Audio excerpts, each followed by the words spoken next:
Hi Pisces, this is Pisces Hub. Welcome to my channel. So for today's video, alamin natin kung ano yung mensahe ng tarot cards for Pisces, for career and money reading, okay? So it depends po kung ano po yung sitwasyon nyo, pero ang reading natin ngayon is all about pera or trabaho, negosyo, or something na opportunity na posible na mangyari for Pisces, okay? Gamit ang ating tarot cards. Reminder lang po Pisces na ito ay general reading. So, pwede pong mag-resonate, pwede pong hindi, okay? And this is a timeless reading. So, kahit anong araw, buwan, o taon mo to napanood, as long as mag-resonate sa sitwasyon niyo po, take nyo lang, okay? And ang ating channel ay welcome po sa lahat ng gender. So, babae, lalaki, LGBT man yung nanonood. And yung mga taong lalabas and konektado sa reading natin ngayon and sa sitwasyon nyo, take nyo lang po kung mag-resonate. Pag hindi, wag pong ipilit, okay? So, shuffle muna natin itong cards natin. And alamin natin kung ano yung mensahe for money and career reading for Pisces. Okay. So, ano po ang mensahe for Pisces sa araw na ito?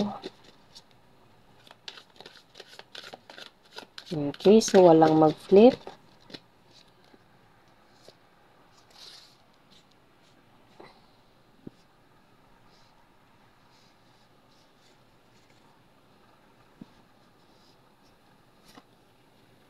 Ooh, Two of Cups. Okay, so there's an offer for you to receive or for you to give to someone else, Pisces, okay? And Wheel of Fortune, okay? And this opportunity, something na offer na darating sa'yo is life-changing situation, okay? Life changes into a better situation, Pisces. And Knight of Swords, it's sudden movement, sudden news, okay? Biglaan, okay? Hindi mo to in-expect. And Seven of Cups, manifestations, dreams, pangarap, panaginip, okay? So, sobrang ganda yung mga lumalabas sa cards natin ngayon, okay? I don't know, dapat 4 lang yung cards natin, pero hindi ko mapigilan, gusto ko pang pumili pa ng isa. Sige, kuha tayo ng isa pa po. Oh, wow. The Temperance. Sagittarius. Pwede you're dealing with someone na Sagittarius. Pwede you're dealing with someone na another water sign, Pisces, Cancer, Scorpio, air sign, Gemini, Libra, Aquarius. Okay? Pero kung wala dito yung mga taong dinideal mo sa buhay mo mismo, it's okay kung wala po dito yung signs. Okay? So, bottom of the deck. Knight of Pentacles. Okay, ang bottom of the deck natin is all about Pentacle. Money, okay, pera. And also, pwede you're dealing with an earth sign, Taurus, Virgo, Capricorn. So, ang unang lumabas is Two of Cups. Actually, maganda yung mga cards na lumalabas ngayon, Pisces, okay? Kumbaga, parang meron siyang movement. Okay, you have to expect something. Okay, it's either ikaw yung magbibigay or ikaw yung makakatanggap. Okay? Pero nakikita nyo, meron dalawang tao dito. And these two cards right here is parang ito yung offer for you. Okay? And you are genuinely happy for this kind of offer. Kung meron man.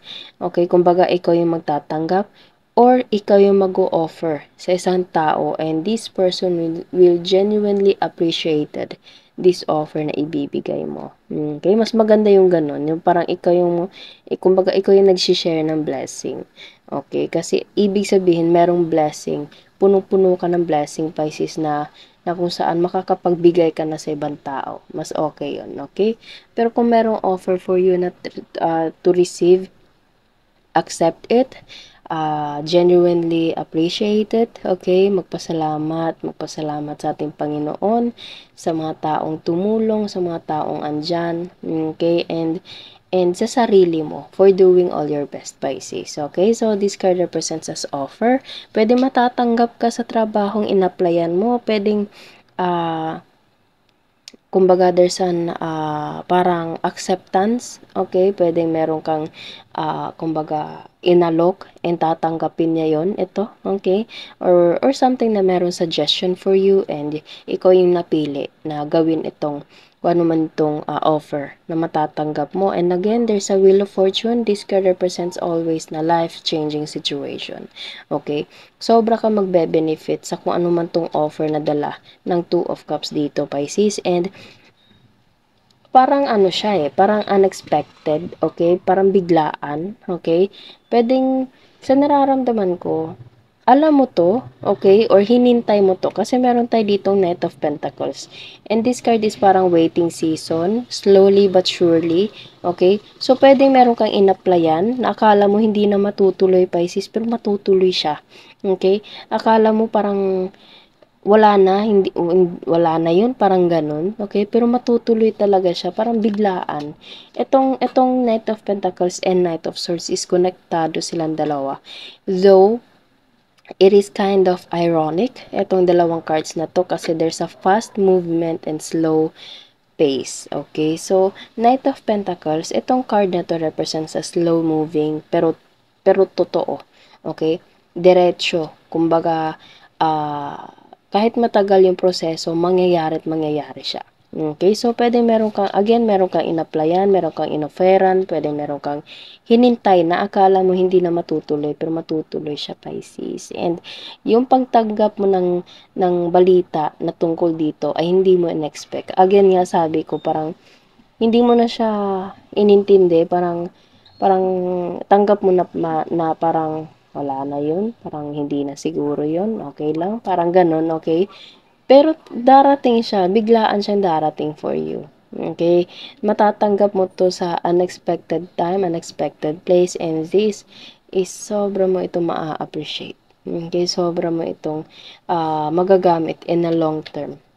Okay? Sobrang laki ng opportunity this news na darating for you. And lahat ng mga pinangarap mo sa buhay, Pisces, bahay, okay, estado sa pamumuhay, alahas, or kahit ano man yung mga gusto mong matanggap, gusto mong magkaroon, gusto mong bilhin, okay, mangyayari yon, okay? Kumbaga, magkakaroon ka ng checklist dito, okay? Ito, kaya ko nang bilhin, ganito, ganyan. Okay, claim it. Okay, we all claim it like that kind of life situation na kung saan hindi ka natitingin sa price tag, okay? Bibilhin mo na agad, okay? Sobrang ganda yung ganong sitwasyon, Pisces, and claim this positive abundance reading natin ngayon, okay? And I hope na isa ka or mag-resonate ito para sa'yo. Pero again, this is a general reading, so it may resonate, it may not, okay? And the Temperance, this card represents as temper, waiting season. Yes, magkadikit sila, magkatabi sila. Slow moving pero darating, and kumbaga waiting season, okay? Hintayin mo lang, in God's perfect time ibibigay din sa'yo, Pisces, okay?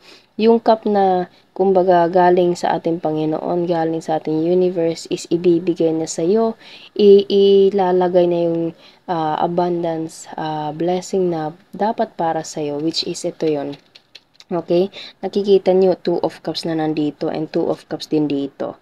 Okay? So, in God's perfect time, ibibigay yung mga bagay na deserve mo and you are, kumbaga, you are ready to accept, to receive this kind of opportunity, Pisces. Okay? So, trust the process, okay? Pero wag pa rin kalimutan na magsumikap, of course, given na yon.